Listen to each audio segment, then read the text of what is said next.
दोस्तों, औपनिवेशिक काल से लेकर अब तक आदिवासी अस्मिता का संघर्ष बड़ी कठिनाइयों और अवरोधों से भरा रहा। एक लंबे संघर्ष के बाद समाज विज्ञानी और अध्येताओं का ध्यान उनके विमर्श की ओर गया। अब दलित साहित्य और स्त्री साहित्य की तरह ही आदिवासी साहित्य विमर्श भी केंद्र में है।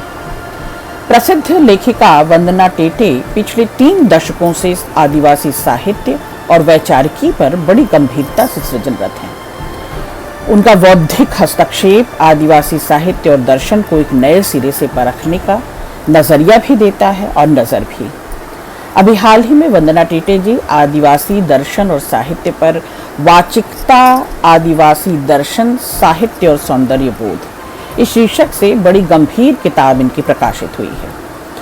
इस किताब में उन्होंने अकादमिक ढंग से आदिवासी साहित्य, परंपरा, वाचिकता, दर्शन, पुरखा स्मृतियाँ, भाषा संस्कृति, भूमंडलीकरण के प्रभाव से लेकर आदिवासी साहित्य, भाषा, संस्कृति, बाजारवाद के असर की भी बड़ी गंभीरता से जांच पड़ताल की है। वंदना टेटे जी एक भारतीय आदिवासी लेखिका हैं, कवि हैं, प्रकाशक हैं, एक्टिविस्ट हैं और ये आदिवासी दर्शन, आदिवासियत की प्रबल पैरोकार हैं। सामुदायिक आदिवासी जीवन दर्शन एवं सौंदर्य बोध को अपने लेखन और देश भर के साहित्यिक व अकादमिक संगोष्ठियों में दिए गए वक्तव्यों के जरिए उन्होंने आदिवासी विमर्श को नया आवेग प्रदान किया है। आदिवासियत की वैचारिकी और सौंदर्य बोध को कलाभिव्यक्तियों का मूल तत्व मानते हुए उन्होंने आदिवासी साहित्य को प्रतिरोध का साहित्य की बजाय रचाव और बचाव का साहित्य कहा है। आदिवासी साहित्य ही दार्शनिक अवधारणा दरअसल वे स्थापित करते हुए आदिवासियों की साहित्यिक परंपरा औपनिवेशिक और ब्राह्मणवादी शब्दावलियों और विचारों से बिल्कुल भिन्न मानती हैं। आदिवासी जीवन दृष्टि पक्ष प्रतिपक्ष को स्वीकार नहीं करता। आदिवासियों की दृष्टि समता मूलक होती है और उनके समुदायों में व्यक्ति केंद्रित और शक्ति संरचना के किसी भी रूप का कोई स्थान नहीं है। वे आदिवासी साहित्य का लोक और शिष्ट साहित्य के रूप में विभाजन को भी नकारती हैं और कहती हैं कि आदिवासी समाज में समानता सर्वोपरि है, इसलिए उनका साहित्य भी विभाजित नहीं रहा है, वह एक ही है। वे अपने साहित्य को ऑरेचर कहती हैं। ऑरेचर अर्थात ओरल लिटरेचर। तो ओरल लिटरेचर उनकी स्थापना है कि उनके आज का लिखित साहित्य भी उनकी वाचिक यानी कि उनकी पुरखा लोक साहित्य की परंपरा का ही साहित्य है। उनकी यह भी स्थापना है कि गैर आदिवासियों द्वारा आदिवासियों पर रिसर्च करके लिखी जा रही संरचनाएं शोध साहित्य है, आदिवासी साहित्य नहीं। आदिवासियत को न समझने वाले हिंदी अंग्रेजी के लेखक आदिवासी साहित्य लिख भी नहीं सकते। कौन जोगा इनका हिंदी कविता संग्रह है, 2015 में आया। लोकप्रिय आदिवासी कविताएं, यह भी इनका कविता संग्रह है। इन सब स्थापित मान्यताओं को जब हम चुनौती देने लगे, जब हम परंपराओं पर सवाल उठाने लगे, तब मान लीजिए कि बदलाव और क्रांति की शुरुआत होती है। वंदना टेटे की कविताएं यही काम करती हैं। झारखंड का प्रतिष्ठित शैलप्रिया स्मृति सम्मान वंदना टेटे जी को मिला है और इनकी कविताएं अपनी परंपरा से मुठभेड़ करती हैं। वंदना जी में सैद्धांतिकरण की प्रवृत्ति है और बहुत महत्वपूर्ण है। यह सांस्कृतिक संस्था अखाड़ा की मार्फत वंदना जी के सामाजिक सांस्कृतिक कार्यों को भी काफ़ी अहम ढंग से सराहा गया है, माना गया है। साथियों, मेरी पसंद की उनकी पहली कविता है वंदना टेटे जी की सबसे सुंदर स्त्री हो जाती है। टांगी, हंसिया, दाब, दराती, ये सब हमारी सुंदरता के प्रसाधन हैं, जिन्हें हाथ में पकड़ते ही मैं दुनिया की सबसे सुंदर स्त्री हो जाती हूँ।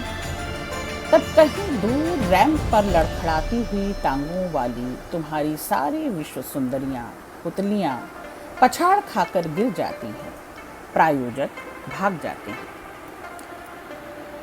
तब कहीं दूर रैंप पर लड़खड़ाती हुई टांगों वाली तुम्हारी सारी विश्व सुंदरियाँ पुतलियाँ पछाड़ खाकर गिर जाती हैं, प्रायोजक भाग उठते हैं। टीवी डिस्कनेक्ट हो जाता है, मोबाइल के टावर ठप हो जाते हैं, जब मैं हाथ में ले लेती हूँ टांगी, हंसिया, दाव, डराती या इन जैसा कुछ भी। सबसे सुंदर स्त्री, दरअसल ये कविता आदिवासी समाज के नैसर्गिक सौंदर्य पर है। ये केवल स्त्री का सौंदर्य बोध नहीं है शुभार्थी। इसमें वंदना टीटे जी दरअसल आपको इस ओर भी इशारा करती हैं कि जो मनुष्य का प्राकृतिक सौंदर्य है, जो उसका विवेक है, जो उसका नैसर्गिक सौंदर्य है, उसको वंदना टीटे जी कहती हैं कि वो श्रम में है, विवेक में है। मनुष्य होने के नाते वह कितना मननशील है, कितना समता मूलक विचार रखता है, कितना समदर्शी है और कितना परिश्रमी है। ये श्रम और श्रमशील स्त्रियां दरअसल सौंदर्य की सबसे बड़ी मापक होती हैं। और वंदना टीटे जी कहती हैं कि इस बाजार के दौर में, इस सौंदर्य प्रसाधनों की होड़ में और सौंदर्य प्रतियोगिताओं में दरअसल स्त्री वस्तु के रूप में दिखाई जाती है। सौंदर्य उत्पाद के लिए और तमाम सौंदर्य प्रसाधनों के और सौंदर्य प्रतियोगिताओं के होड़ में स्त्री जो है ये वस्तु के रूप में रिप्रेजेंट कर रही होती है उन उत्पादों को और उन प्रतियोगिताओं को। उसका अपना नैसर्गिक सौंदर्य उसमें दब जाता है। तो ये जो तड़क भड़क है, जो चकाचौंध है, चाहे वो मीडिया जगत का परोसा हुआ है या तमाम प्रचार माध्यमों का, तो वंदना टीटे जी कहती हैं कि मुझे तो श्रमशील स्त्रियाँ जो हंसिया लिए है, जो दराती लिए है, जो थक रही है, खप रही है और जीवन को रचा बसा रही है, सजा रही है, ऐसी स्त्री मुझे अधिक सुंदर लगती है। दूसरी कविता है आओ खत्म करें। क्यों मन प्राण तुम्हारा उदास है, देखो तो पूरा जंगल जो बचा है महमहा रहा है। फूलों से लोग भी उत्साहित हैं घर में, क्यों तुम्हारा मन प्राण उदास है। फागुन बसंत आ गया आओ मेरे साथ। फागुन बसंत आ गया आओ मेरे साथ, साथ साथ स्वागत करें, कृतज्ञ हों और नाचें। दुखी और उदास होने से कुछ नहीं होगा। दुख को ताकत बनाकर जीने का नया रास्ता खोजो। पुरखों का दिया ज्ञान दिखाएगा तुम्हें रास्ता, दिखाएगा तुम्हें रास्ता। आशीषित करेंगे हमें, होगी बारिश जोरों की, भर जाएंगे नदी नाले और बांध। बुझेगी धरती की प्यास और जीवन सारा हरिया जाएगा। बुझेगी धरती की प्यास और जीवन सारा हरिया जाएगा। बारिश होगी, बीज अंकुरेगा, बढ़ेगा, युवा होगा, फूलेगा, फलेगा, पकेगा, जमीन पर गिरेगा और बारिश होगी। और बारिश होगी तब फिर अंकुरेगा, यही तो जीवन का मर्म है। इसलिए मत उदास हो, इसलिए मत उदास हो। आओ काम को खत्म करें, आओ काम को खत्म करें, मत उदास हो। ये जल जंगल जमीन को अपना जीवन मानने वाली, अपना सब कुछ मानने वाली जो जंगली प्रजातियां हैं, उनके श्रमबोध को, उनके उस प्रकृति के साथ जुड़ाव को, प्रकृति को रचने और सृजनशील रहने और श्रमशील रहने की अनवरत यात्रा को दर्ज कराते हैं वंदना टीटे इस कविता में।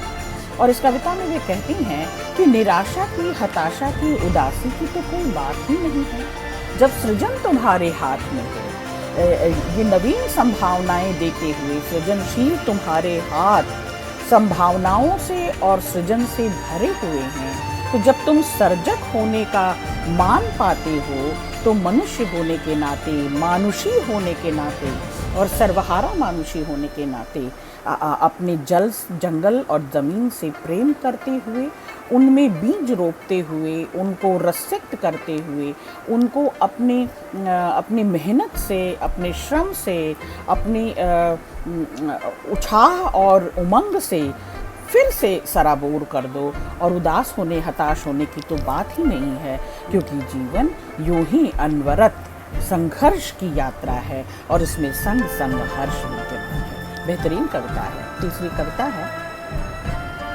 क्रांतिकारी। क्रांतिकारी शुगर से पीड़ित है, कवि सरकारी नोबेल से। किसान बैंकों में मर गए, मजदूर ठेके में। भ्रूण में ही मर गई दुनिया की सब औरतें। दलित बुद्धत्व को प्राप्त हुए जंगलों के आदिवासी सुरक्षित अभयारण्यों की सेज पर हैं। सचमुच यह कलिंग काल नहीं है, सचमुच यह कलिंग काल नहीं है, नहीं 1992 या 2002 वाला मध्ययुगीन बर्बर भारत। आंत में दांत रखने वाला एक स्पॉन्सर्ड राजा, आंत में दांत रखने वाला एक स्पॉन्सर्ड राजा मुस्कुराते हुए हर रोज कहता है, इंडिया चांद से बहुत आगे। निश्चित तौर पे यह कविता अपने संदर्भों में अर्थ खोलती है और आप शोधार्थी इसको रिलेट कर सकते हैं, उस स्पॉन्सर्ड राजा को पहचान सकते हैं, चीन सकते हैं इसमें, जो इंडिया की धुन पकड़े हुए है, इंडिया का परचम लहरा रहा है, जिससे हिंदुस्तान और भारतवर्ष कब का पीछे छूट गया, जिसके हाथ से सरक गया। अब वंदना टेटे जी कहते हैं कि ये बर्बरता, ये पाशविकता, ये संहार और ये पलायन, हर बात से पलायन, उत्तरदायित्व बोध से पलायन, अपने कर्म से पलायन, प्रतिरोध से पलायन वंदना टेटे जी से चिन्हित करती हैं और कहती हैं ये बर्बरता है।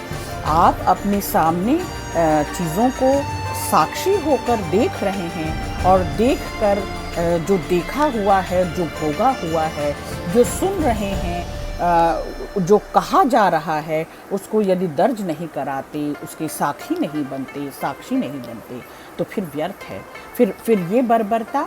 और निश्चित तौर पर आप अपनी अपनी खोहों में, सुरक्षित कोनों में अपने को छुपाए हुए हैं और हर कोई अवसर की तलाश में है। चुनौतियों को कोई भी चिन्हता नहीं, पहचानता नहीं, और वंदना टेटे जी चुनौतियों को पसंद करती हैं और अपनी कविता में भी चुनौतियों को दर्ज कराती हैं कि ऐसा कोई भी तो नज़र नहीं आता मुझे जो चुनौती स्वीकार करे, सब अवसरों की फिराक में। अगली कविता है दधीची ने जब कहा। दधीची ने जब कहा, ले जाओ मेरी हड्डियाँ और असुरों का समूल नाश कर दो। तब बुद्ध ने कहा, मध्यम मार्ग, पाश चीखा, बीच का रास्ता नहीं होता। एक महात्मा ने कहा, वैष्णव जन तो तेने कहिए, जी पीर पर आई जाने है। बाबा साहेब बोले, बुद्धम शरणम गच्छामि। राष्ट्रपति ने देशवासियों को बधाई दी आसुरी शक्तियों पर। विजय का पर्व है नवरात्रि। और इन दिनों जब गूगल मोगली पर फिदा है, न्यायपालिका कह रही है आदिवासियों को जंगल छोड़ना होगा, वह भी बारिश के पहले। तो हे ढेंचुआ, बारिश में आदिवासी कहाँ जाएंगे? इस पर लोकतंत्र चुप है। इस पर लोकतंत्र चुप है तो ये मैना सवाल यह भी है कि कौन फिर से गा रहा है वही पुरखा गीत, अबुआ दिसुम अबुआ राय, अबुआ दिसुम अबुआ राय। ए दीदी ए दादा हम सभी तो गा रहे हैं, ए दीदी ए दादा हम सभी तो गा रहे हैं, जल जंगल जमीन हमारा है, हमारा है, हमारा है। हाँ हम सब भी तो गा रहे हैं, हम सब भी तो गा रहे हैं। वंदना टेटे जी की कविता दरअसल विश्व में हम कहाँ ठहरते हैं और प्रकृति के साथ जो छेड़छाड़ निरंतर हो रही है, प्राकृतिक संसाधनों का जो दोहन हो रहा है, प्राकृतिक संसाधनों के साथ मनुष्य जो खिलवाड़ कर रहा है और बेहद आत्मकेंद्रित स्वार्थी मनुष्य किस तरह से अपने स्वार्थ के वशीभूत होकर सब कुछ कॉन्क्रीट कर देने पर, संवेदन शून्य कर देने पर तुला हुआ है। तो उन भ्रष्ट नीतियों को, उन कुचक्रों को, उन कुटिल मध्यम वर्ग को, वो समझौता परस्ती को और उस चुप्पी को, सबको ललकारती है वंदना टेटे की ये कविता। अगली कविता है, हम कविता नहीं करते। हम कविता नहीं करते, अपनी बात कहते हैं जैसे कहती है धरती, जैसे कहती है धरती, आसमान, पहाड़, नदियाँ, जैसे कहते हैं कुसुम के फल, महुआ के फूल, जामुन की गंध, कटहल की मिठास, अभी अभी पैदा हुआ जीव और जंगल की सनसनाती हवा।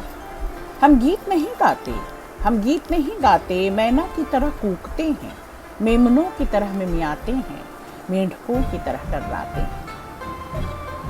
हम गीत नहीं गाते, मैनों की तरह कूकते हैं, मेमनों की तरह मिमियाते हैं, मेढकों की तरह टर्राते हैं, बारिश के जैसे धीमे धीमे महीनों गुनगुनाते हैं और हाथी मामू के जैसे बस एक दो कड़ी बोलते हैं। हमारी कविताएं और गीत धूप की तरह हैं। हमारी कविताएं और गीत धूप की तरह हैं, जिनका रूप सौंदर्य कोई शास्त्री नहीं, प्रकृति का विराट साया। कोई शास्त्री नहीं, प्रकृति का विराट साया निखरता है, तिरकता और गुजता है। बेहतरीन कविता है। शोधार्थियों, देखें कि हम इस हवा, धूप, पानी से अपनी रोशनी, अपनी ऊर्जा और अपना सृजन करते हैं। हमारा सारा रूप सौंदर्य इस प्रकृति की विराट छाया का ही प्रतिबिंब है और हमें यही निरखता है, यही निखारता है, यही हमें परखता है, निरखता है, यही हमें गुण सकता है। हमें समझने के लिए वो दृष्टि चाहिए, वो नज़र चाहिए जो इन सब के पास नहीं है, जो मिमियाते हैं, जो टर्राते हैं, जो गुनगुनाते हैं, जो कड़ी बोलते हैं। हम कविता नहीं रचते, हम शब्दों की मार नहीं जानते, हम शब्दों से व्यापार नहीं करते, हम शब्द जाल नहीं जानते और शब्दों से खेलते नहीं।